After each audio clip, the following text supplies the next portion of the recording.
Hello everybody, my name is Kim. Today we are hanging out in the Lattice house to do my very first CareCollab on the Epicattleya Rene Marques Tyler.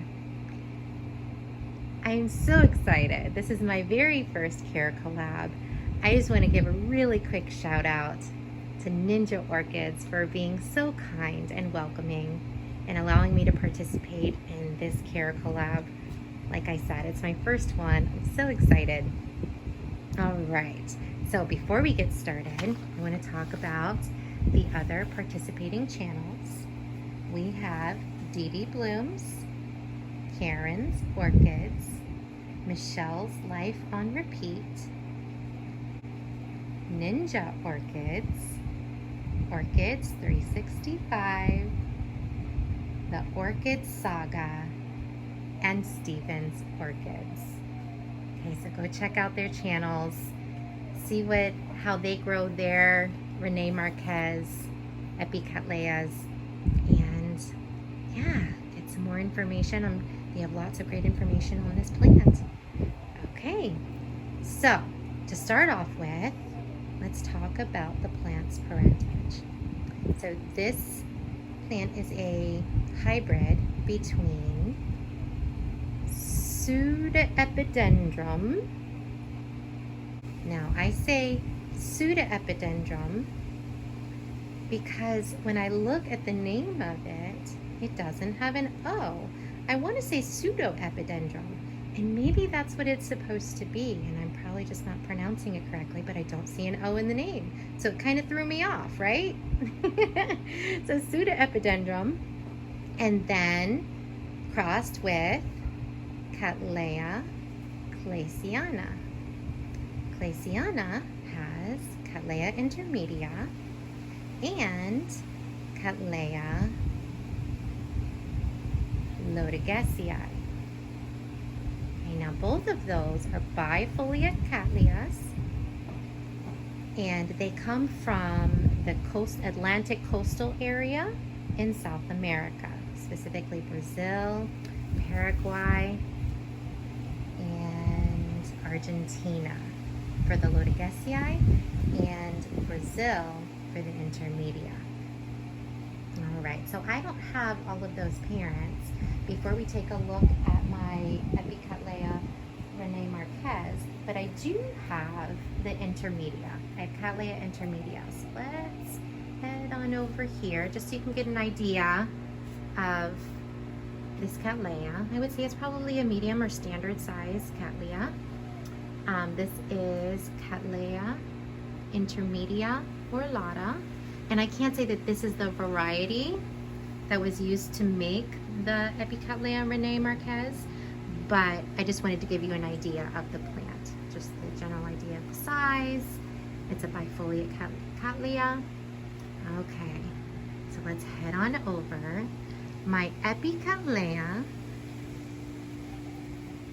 Rene Marques lives right over here on Seedling Row.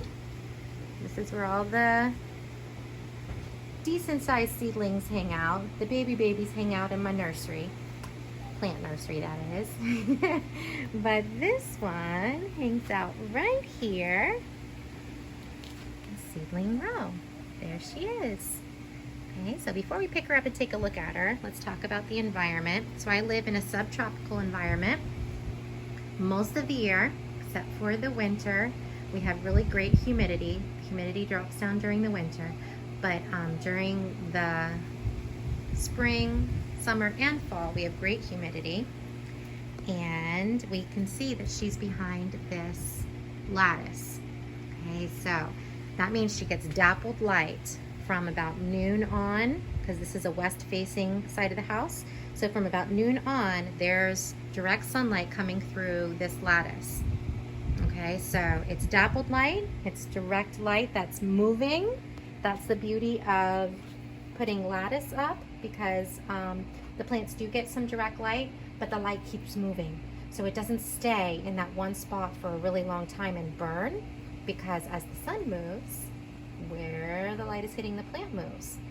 Okay, so, all right, so let's take a closer look at the plant, Epicattleya Rene Marques. Now you can see that she's got a lot of anthocyanin in those leaves, so that tells me she's right at her max, right? That's the max amount of light that she's getting, and she's doing really well with it.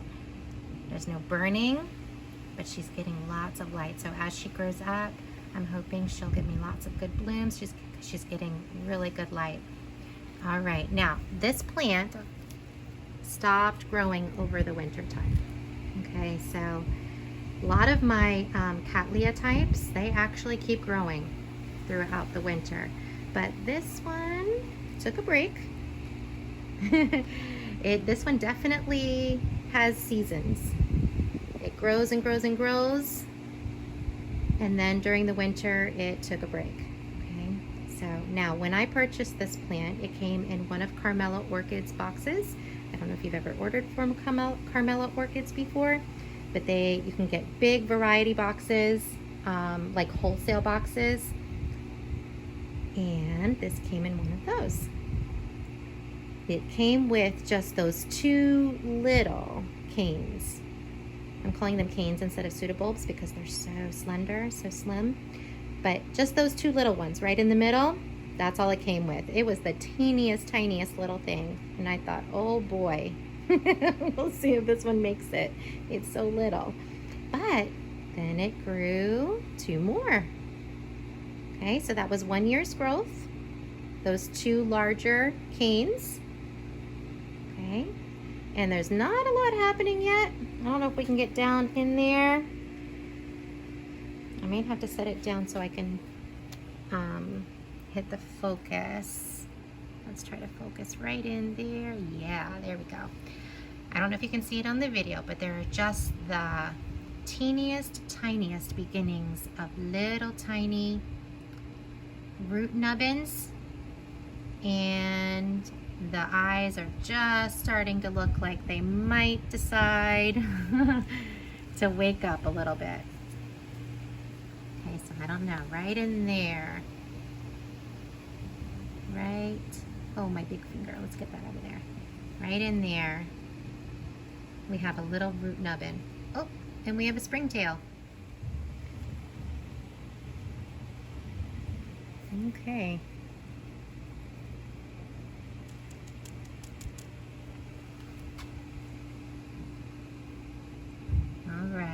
So I don't know if you can see, but right in there, we have just the beginnings of little tiny root nubbins, and the eyes look like they might be starting to think about waking up. The weather is starting to warm up nicely, and the plant is starting to think about getting back into growing. Okay, so this is not blooming size yet. Go. You can see, there we go, now we're focused. You can see the whole plant. All right, so because the plant really slows down and doesn't grow very much over the winter, I really cut back on the watering and the feeding during the winter time. When I do water, I let the water run through the pot for a couple minutes and stand here and hose the whole section down, and that's been about once a week during the winter. During really cold snaps, I don't water at all, so it might go a couple weeks without getting watered, just because I don't want these plants sitting in water when they're cold.